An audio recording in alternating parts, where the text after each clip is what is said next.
Every empire leaves a blueprint, not a memoir, not a mission statement. A blueprint, a mathematical fingerprint pressed into the structure of how power consolidates, how it metastasizes, and how, eventually, it is either dismantled by force or collapses under the weight of its own architecture. In 1870, a 31-year-old bookkeeper named John D. Rockefeller incorporated a company in Ohio with a simple premise: control the refinery, and you control the oil. Within a decade, he owned 90% of every refined drop in America. The government called it a monopoly. The Supreme Court broke it into 34 pieces. And yet, the fragments became ExxonMobil, Chevron, and ConocoPhillips. The breakup didn't destroy Rockefeller. It made him the world's first billionaire. That was stage 7. What nobody is telling you is that Nvidia, the company that now controls over 80% of every AI chip powering every data center on Earth, is running the exact same playbook, and they are at stage 5. Every monopoly starts with a lie, not a deliberate deception, but a kind of cosmic misdirection, where the world looks at the founder and sees something small. John D. Rockefeller was a produce clerk. He kept meticulous ledgers. He tithed to his Baptist church. When he entered the oil business in 1863, the industry was a circus. Wildcat drillers competing for barrels, prices swinging from $1 to 10 cents in a week. Refiners dumping gasoline into rivers because nobody wanted it. Rockefeller didn't drill. He refined. And he didn't just refine oil. He refined chaos into order. Now fast forward 130 years. It is 1993. A 30-year-old electrical engineer named Jensen Huang sits in a vinyl booth at a Denny's restaurant on Berryessa Road in East San Jose, California. Across from him, Chris Malachowski and Curtis Preem, 2 engineers from Sun Microsystems. Between them, bottomless coffee and a napkin covered in diagrams of what a dedicated graphics processing unit could look like. The capital they pooled to incorporate the company? $600. $200 from each founder, literally the cash Jensen had in his pockets when their lawyer demanded payment on the spot. The company they named Nvidia had, by Jensen's own later admission, approximately 0% chance of success. The ordinariness is the camouflage, because stage 1 is never about the product. It is about the founder's instinct for where the choke point will form. Rockefeller understood that oil was abundant, but refining was scarce. Gates understood that hardware was proliferating, but operating systems were not.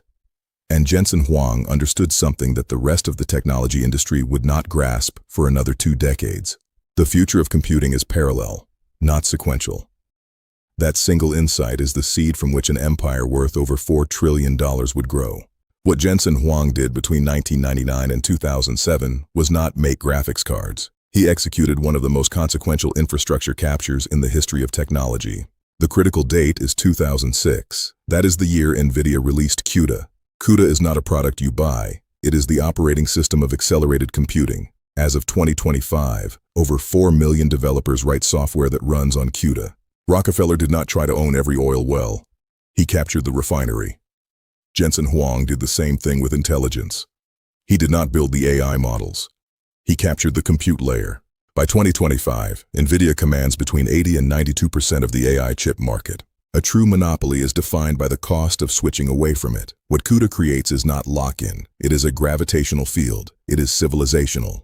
You would have to retrain a generation of computer scientists. You would have to rewrite 2 decades of accumulated software. The flywheel does not spin faster. It generates its own gravity. In 2025, Nvidia reported revenue exceeding $80 billion. The company has booked $500 billion in orders for Blackwell chips. Trillion-dollar companies are begging for chips. When the CEOs of trillion-dollar companies are begging for your product, you are not a market leader. You are the market itself. Nvidia in 2025 sits in a position identical to Standard Oil circa 1904. The 7-stage pattern is ticking forward with the mechanical precision of a clock. What happens next follows a logic so precise that it does not require prediction. It requires only observation. There is a moment in the life of every monopoly where the company stops competing and starts absorbing, where it ceases to be a participant in the market and begins to become the market's architecture. Standard Oil reached this moment in 1882, when Rockefeller dissolved the fiction of separate companies and formalized the Standard Oil Trust, a single organism controlling 40 corporations across refining, pipelines, transportation, and distribution. He didn't just refine oil anymore. He was the oil industry, top to bottom. Nvidia reached this moment on March 18, 2024. That is the date Jensen Huang stood on the stage at the GPU Technology Conference in San Jose and unveiled Blackwell, Nvidia's next-generation AI chip architecture. But the significance of that announcement was not the chip itself. It was what the chip represented. the completion of a vertical integration strategy, so total that it has no modern precedent in the technology industry.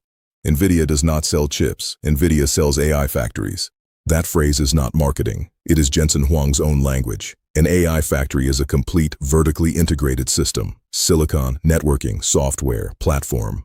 From the electron hitting the transistor to the inference result reaching the end user, Nvidia now controls every significant layer of the stack. Layer 1, Silicon. Nvidia designs the GPU that performs the parallel mathematical operations on which all AI depends. The Blackwell architecture delivers inference at up to 25 times less cost and energy consumption than its predecessor Hopper. Nvidia reported revenue of $57 billion with gross margins at approximately 73.5%, extraordinary for a hardware company. Intel's margins sat near 40%. These are toll booth margins, the economics of a company that owns the only bridge across a river every traveler must cross. Layer 2, Networking. In April 2020, Nvidia completed its acquisition of Mellanox Technologies for $7 billion. Mellanox specializes in InfiniBand interconnects. The network is not an accessory. It is a structural dependency. Without it, the GPUs are islands. With it, they become a single brain. Rockefeller-controlled pipelines. Nvidia's networking generates over $4.9 billion quarterly and is growing at more than 50% year over year. Layer 3, Software. Above CUDA, Nvidia has built an expanding cathedral of software layers. Each layer is proprietary. Each layer is optimized. Each layer carries a software-style margin, making Nvidia look less like a semiconductor company and more like a platform monopolist. Layer 4, the system. The DGX platform is a philosophy made physical. It is a turnkey AI supercomputer, GPUs, networking, software. Supported by over 22,000 AI specialists, you accept the full Nvidia stack or you build your own from scratch, a process that costs billions. Country after country is building national AI infrastructure with Nvidia at its core. This is no longer commercial. This is sovereign dependency. The calculus of certainty reveals its dangerous implication. When a company sells infrastructure, the foundational layer, the relationship becomes structural. Every hospital, bank, and defense agency is ultimately running on a system that originates in Santa Clara. All Nvidia, all tethered. Standard Oil controlled the fuel. Nvidia is positioning itself to control the compute. The question is whether it is inescapable. Standard Oil's breakup came because it succeeded too completely. The vertical stack is assembled. Rubin promises to tighten the integration. Stage 3 of the pattern is complete. What comes next, the systemic reckoning, is stage 4. There is a concept in physics called a self-sustaining reaction. It is the moment when a process generates enough energy to fuel its own continuation, when external input becomes unnecessary because the system has become its own engine.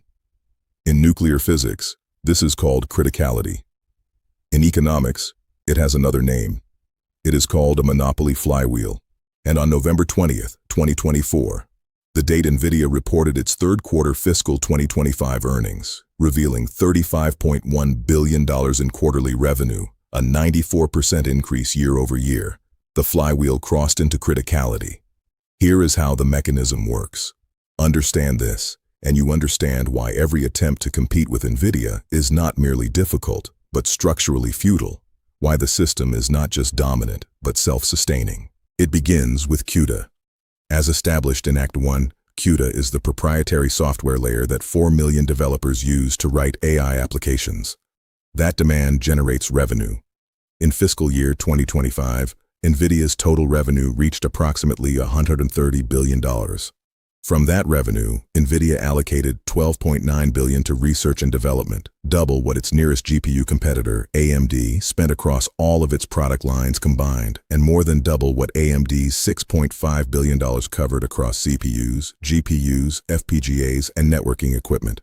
That R&D spending funds the development of the next generation of silicon, Blackwell, and now its successor, Rubin.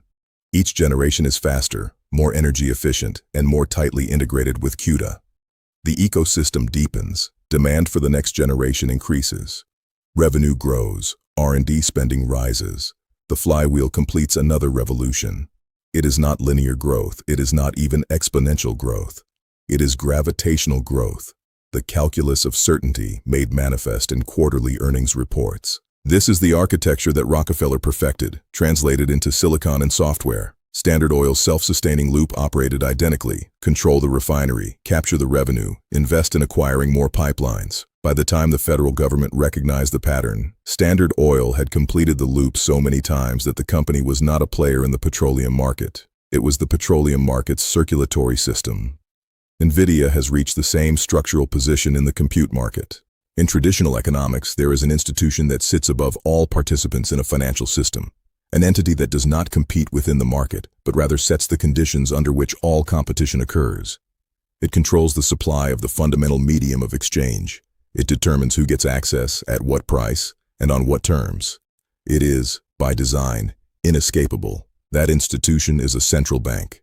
Nvidia, in 2025, has become the central bank of compute. Consider the parallels. A central bank does not produce goods or services. It produces money. Nvidia does not produce AI applications. It produces compute, the medium through which all AI applications are created, trained, and deployed. Nvidia controls the compute supply, and by controlling that supply, it controls the cost of AI development, the availability of training capacity, and the pace of artificial intelligence deployment worldwide. The $500 billion order backlog referenced in Act 1 is the equivalent of sovereign nations queuing for currency reserves. Microsoft, Google, Amazon, Meta, these are not retail customers browsing a catalog. These are the largest technology institutions on Earth, placing orders years in advance. Jensen Huang does not set interest rates. He sets something more powerful: the clock speed of global intelligence. And like the Federal Reserve, established in 1913, just 2 years after the Standard Oil breakup, to centralize control of money supply in the United States, Nvidia's position was not seized by force. It was accumulated through a series of individually rational decisions that, taken together, created a systemic dependency so vast that removing it would cause the equivalent of a financial crisis in the technology sector. This brings us to the most counterintuitive and most dangerous feature of the monopoly pattern at Stage 5, institutional capture. The defining characteristic of a mature monopoly is not that competitors cannot fight back. It is that the monopolist's largest customers are compelled to fund its continued dominance in order to protect their own survival. In 2025, the 4 largest hyperscale cloud providers, Microsoft, Amazon, Google, and Meta, are projected to spend a combined $320 to $400 billion in capital expenditures. Projections for 2026 surge towards $600 billion. The overwhelming share of that spending flows to Nvidia. This is the prisoner's dilemma operating at civilizational scale. Each hyperscaler would prefer to reduce its dependency. Each is investing billions in custom chip development, but none can afford to be the first to abandon Nvidia's platform. So Microsoft spends $80 billion on AI infrastructure and sends a significant portion to Nvidia. Amazon spends over $100 billion. Google spends $85 billion. Meta spends $65 billion. Each dollar they spend on Nvidia hardware strengthens CUDA's dominance, trains more developers on Nvidia's platform, and deepens the moat that makes switching inescapable. They are funding the construction of their own cage. Rockefeller's corporate trust operated by an identical logic. The railroads that transported oil needed Standard Oil's volume to remain profitable.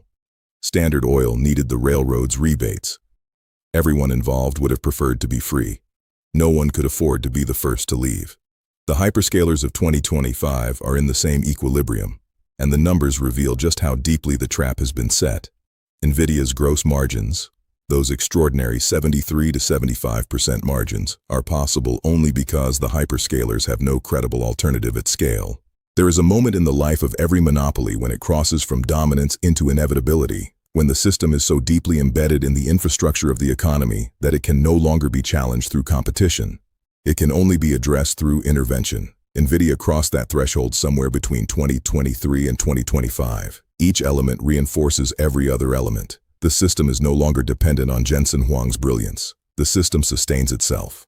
And this is what Stage 5 of the pattern looks like from the inside. Not a company winning a market. A systemic architecture becoming load-bearing infrastructure for the global economy.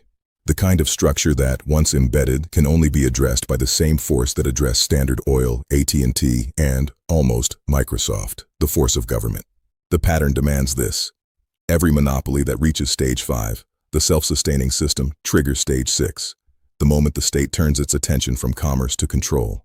Not because regulators suddenly become perceptive, but because the monopoly has grown so large that it can no longer be ignored without the government appearing to have surrendered authority over its own economy. Standard Oil triggered Stage 6 in 1906 when President Theodore Roosevelt's administration filed suit under the Sherman Antitrust Act. Standard Oil triggered Stage 6 in 1906 when President Theodore Roosevelt's administration filed suit under the Sherman Antitrust Act. The case took 5 years. The Supreme Court ruled on May 15, 1911. The trust was ordered to dissolve. Nvidia triggered Stage 6 on December 9, 2024. That is the date China's State Administration for Market Regulation, SAMR, publicly announced an antitrust investigation into Nvidia for suspected violations of China's anti-monopoly law, specifically concerning conditions attached to the 2020 Mellanox acquisition. By September 2025, SAMR issued a preliminary finding that Nvidia had violated those conditions. But China is not alone.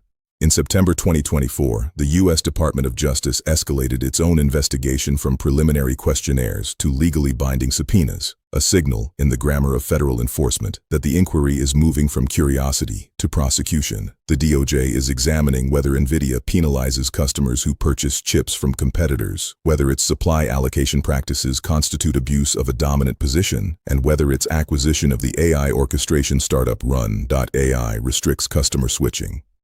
Parallel inquiries are active in the European Union, the United Kingdom, South Korea, and France. 3 continents, 6 jurisdictions, 1 company at the center. This is not incidental pressure. This is the systemic immune response of the global regulatory order reacting to a concentration of technological power that has no precedent in the digital age. And yet, and this is the critical insight that the pattern provides, the regulatory awakening does not mean what most people assume it means. It does not mean that Nvidia will be stopped.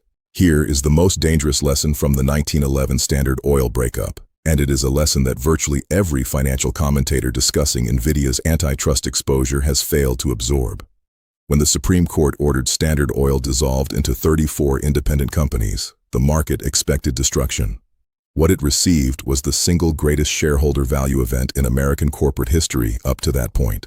Rockefeller owned approximately 25% of Standard Oil's stock. After the dissolution, he received 25% of the shares in each of the 34 successor companies. Within 2 years, the combined value of those fragments had risen so dramatically that Rockefeller's personal wealth jumped from approximately $300 million to $900 million, a tripling that made him the world's first billionaire. The company's combined net worth rose 5-fold over the following decade. The sum of the parts was worth vastly more than the whole. Now apply this calculus to Nvidia. If regulators were to force a structural separation, splitting, say, the GPU hardware business from the CUDA software platform, or the networking division from the chip design operation, each fragment would inherit a dominant position in its respective market. CUDA, as a standalone software platform, would be worth hundreds of billions on its own, a proprietary ecosystem with 4 million developers and no competitor within a decade of catching up. The networking division, built from the Mellanox acquisition, generates nearly $5 billion per quarter and is the connective tissue of every major AI cluster on Earth. The GPU design operation holds 80% or more of the most valuable semiconductor market in history. A breakup would not destroy Nvidia's dominance. It would price it. Each fragment would attract its own investor base, its own valuation multiple, its own growth story. Jensen Huang, who holds 3.6% of Nvidia's current equity, worth, at present market capitalization, well over $150 billion, would hold 3.6% of every successor entity. The Rockefeller paradox applies with surgical precision. The architecture of inescapable dominance survives dismemberment because the dominance was never housed in the corporate structure, it was housed in the infrastructure. This is why the 7-stage pattern completes not with a whimper, but with a multiplication. The monopoly does not die at stage 7, it reproduces. Jensen Huang, who holds 3.6% of Nvidia's current equity, worth, at present market capitalization, well over $150 billion, would hold 3.6% of every successor entity. The Rockefeller paradox applies with surgical precision. The architecture of inescapable dominance survives dismemberment because the dominance was never housed in the corporate structure. It was housed in the infrastructure. This is why the 7-stage pattern completes not with a whimper, but with a multiplication. The monopoly does not die at stage 7. It reproduces. But before stage 7 arrives, there is the interregnum, the period during which powerful actors attempt to resist the monopoly through market competition rather than regulatory intervention. This is the phase we are living through right now, and it deserves examination because it reveals how deeply the calculus of certainty has embedded itself. Google has its tensor processing units, TPUs, custom chips designed specifically for its own AI workloads. Amazon has Trainium, now in its third generation. Microsoft and Meta are both developing proprietary silicon. These are not trivial efforts. They represent billions of dollars in investment by companies with deep engineering talent and vast computational needs. And yet, custom silicon cannot break the CUDA gravity. Here is why. Custom chips solve a narrow problem. They reduce the cost of running specific, predictable internal workloads. Google processing search queries, Amazon running Alexa. For these tightly defined tasks, custom silicon can be more efficient. Analysts project custom chips may capture 15 to 25% of the AI chip market by 2030, primarily in hyperscaler internal inference. But the broader market, the enterprise customers, the AI startups, the government agencies, demands flexibility. These customers do not run a single workload. They run every workload. They need hardware that supports every AI framework, every model architecture. They need CUDA compatibility because their code is written in CUDA, their engineers are trained in CUDA, and their existing infrastructure runs on CUDA. Custom silicon, by definition, cannot offer this. A Google TPU is optimized for Google. An Amazon Trainium chip is optimized for AWS. Neither runs the broader ecosystem of AI software that enterprises require. The result is that custom silicon chips away at the margins of Nvidia's empire, while leaving the core sovereign territory untouched. The $170 billion per year data center market where CUDA compatibility is not a preference, but a prerequisite. The resistance is real, and it is failing. And here, in the final movement of stage 6, the pattern reveals its most elegant feature, the monopoly's capacity to adapt. Nvidia is executing a strategic pivot so fundamental that it will render the physical chip, the very product that built the empire, secondary to the systemic control Nvidia exercises over the AI stack. The pivot is towards software. Nvidia Inference Microservices, NIM, packages optimized AI models as deployable containers. Nvidia Omniverse provides a simulation platform for building digital twins.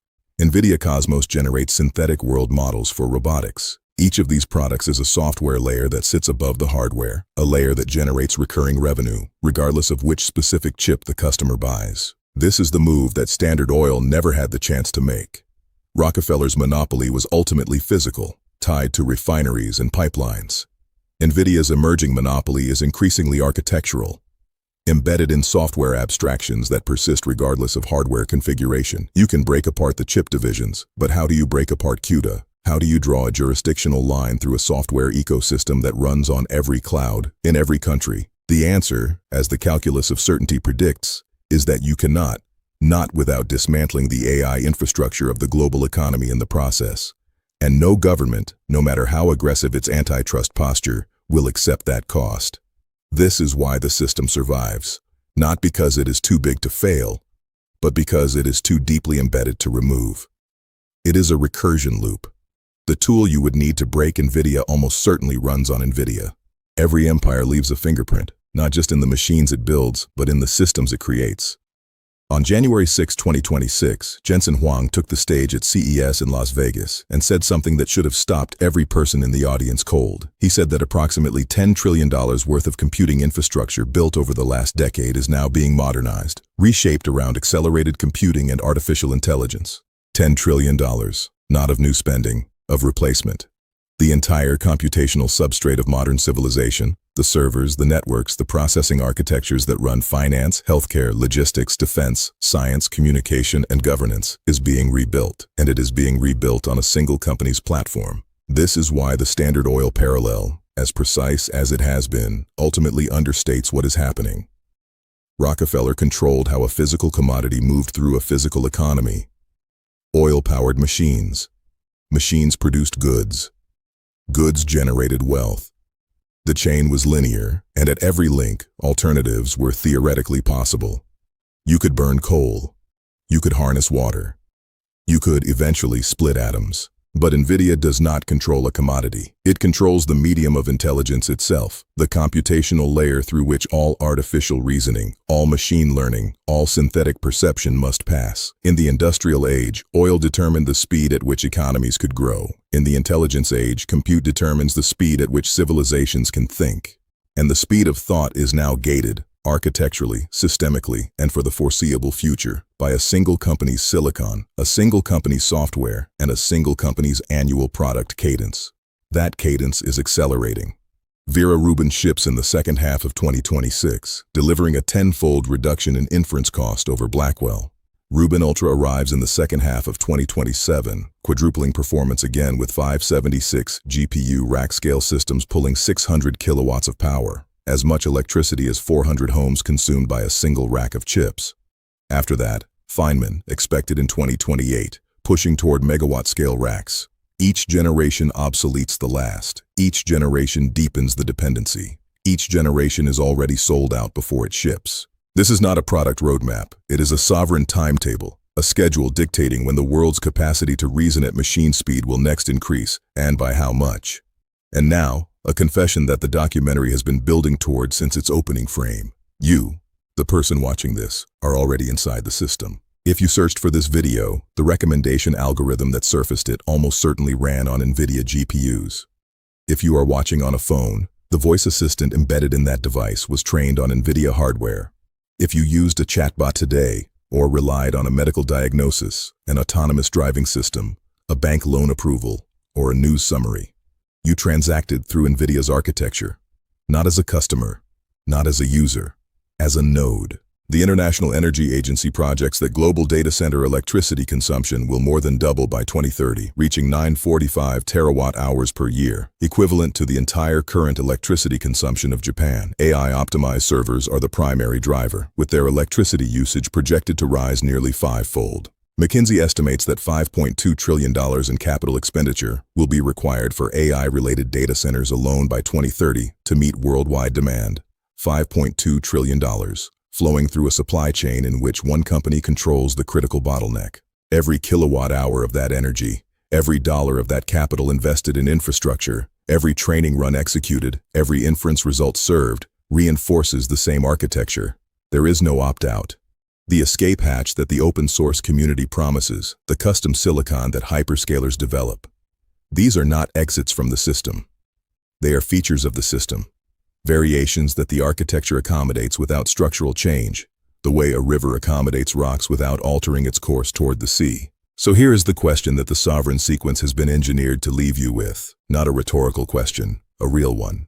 What is the cost of allowing a single architecture to determine the speed of human thought? Not the financial cost, though the 73% gross margins tell that story plainly enough. Not the energy cost, though 945 terawatt-hours provides the scale, not even the competitive cost.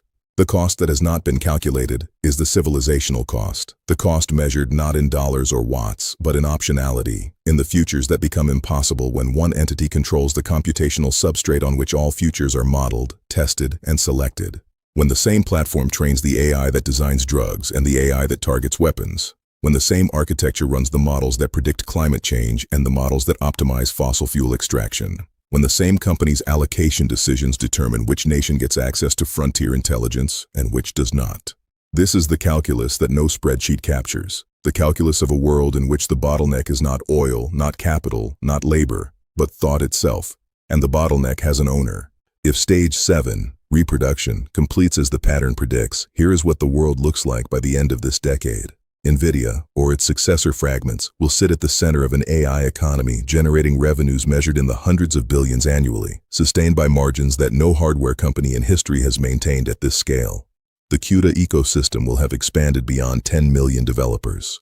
Every major government will operate sovereign AI infrastructure built on Nvidia's architecture, not because they trust Nvidia, but because the cost of building a parallel stack from scratch exceeds what most nations can afford and all nations can justify to their citizens. The 7-stage pattern will have completed, not with a bang, not with a regulatory reckoning, not with a competitor emerging from the shadows, but with the quiet, inescapable integration of a single company's architecture into the foundations of how humanity reasons, decides, creates, and governs. Rockefeller controlled the oil. The oil powered the machines. The machines built the 20th century. Jensen Huang controls the compute. The compute powers the intelligence. The intelligence will build whatever comes next. The only question left, the only question that has ever mattered in the sovereign sequence, is whether you are comfortable with the answer.